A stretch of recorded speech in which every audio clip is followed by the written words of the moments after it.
चलिए आज जानते हैं हम योगिनी एकादशी के बारे में कि योगिनी एकादशी का महत्व क्या है, इसका शुभ मुहूर्त क्या है, पूजा विधि क्या है, कथा क्या है। चलिए जानते हैं। आषाढ़ के कृष्ण पक्ष में पड़ने वाली योगिनी एकादशी तमाम मनोकामनाओं को पूरा करने वाली होती है। इस बार योगिनी एकादशी कब पड़ रही है, चलिए जानते हैं। उससे पहले आपका स्वागत है मेरे चैनल पे। ऐसे ही ज्ञानवर्धक भक्ति से रिलेटेड वीडियोस कहानियाँ मैं अपने चैनल पे लाते रहती हूँ। अगर आपको मेरी द्वारा दी गई जानकारी अच्छी लगती है तो प्लीज़ मेरे चैनल को लाइक शेयर एंड सब्सक्राइब करना ना भूलिएगा। चलिए स्टार्ट करते हैं।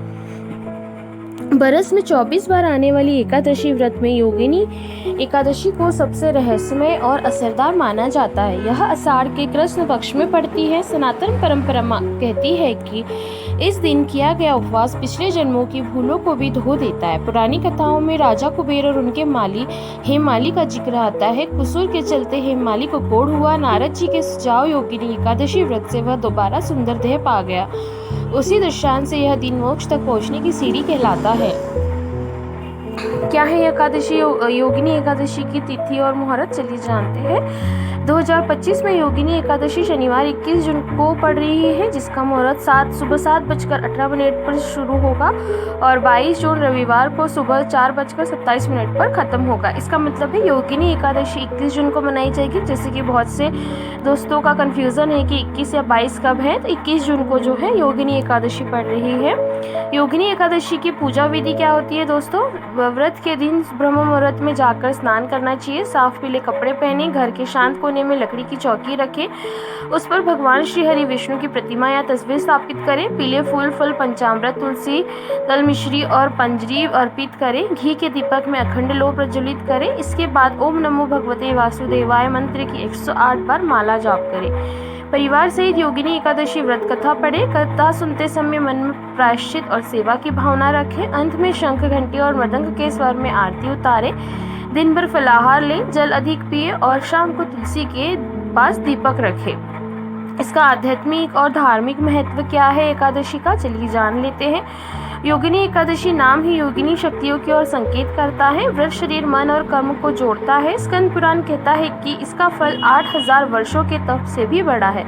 जो लोग रोग, कर्ज या मानसिक अशांति से घिरे हैं, उन्हें यह उपवास नहीं ऊर्जा देता है, स्वास्थ्य सुधारता है, ग्रह कलह दूर होती है, धन के रास्ते खुलते हैं। सबसे अहम लाभ मोक्ष की दिशा में कदम है। विश्वास है कि जिस घर में यह व्रत निष्ठा से किया जाता है वहाँ अनाज, सुख और सौंदर्य बना रहता है। चलिए दोस्तों कथा जान लेते हैं। क्यों मनाई जाती है योगिनी एकादशी? स्वर्ग लोक में कुबेर नाम का राजा रहता था, जो भोलेनाथ का बहुत ही बड़ा भक्त था। रोजाना वो शिव जी की पूजा करता। एक दिन उसका हेम नाम का माली था, जो उसके लिए रोज फूल माला लाता था। माली की पत्नी का नाम विशालाक्ष्मी था।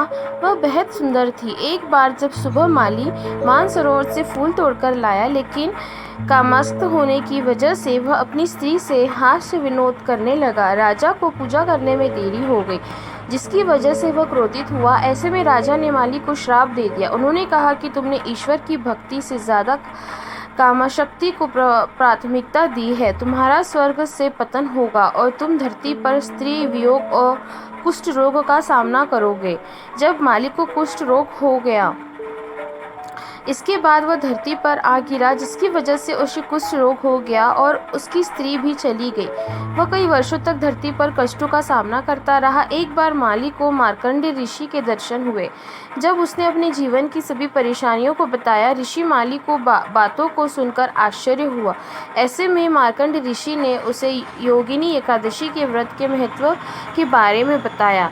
व्रत का जो प्रभाव होता है वो जान लेते हैं। मार्कंडेय ने कहा कि इस व्रत को करने से तुम्हारे जीवन के सभी पाप खत्म हो जाएंगे और तुम्हें दोबारा से स्वर्गलोक की प्राप्ति हो जाएगी। माली ने ठीक वैसा ही किया जैसे कि ऋषि ने बताया। इसके बाद भगवान विष्णु ने उसके समस्त पापों को क्षमा करके उसे दोबारा से स्वर्गलोक में स्थान दिया। तो दोस्तों यह थी योगिनी एकादशी की मुहूर्त, पूजा विधि, महत्व और कथा। अगर ये वीडियो आपको अच्छा लगता है दोस्तों तो प्लीज़ मुझे सपोर्ट करने के लिए मेरे चैनल को लाइक शेयर एंड सब्सक्राइब करना ना भूलिएगा।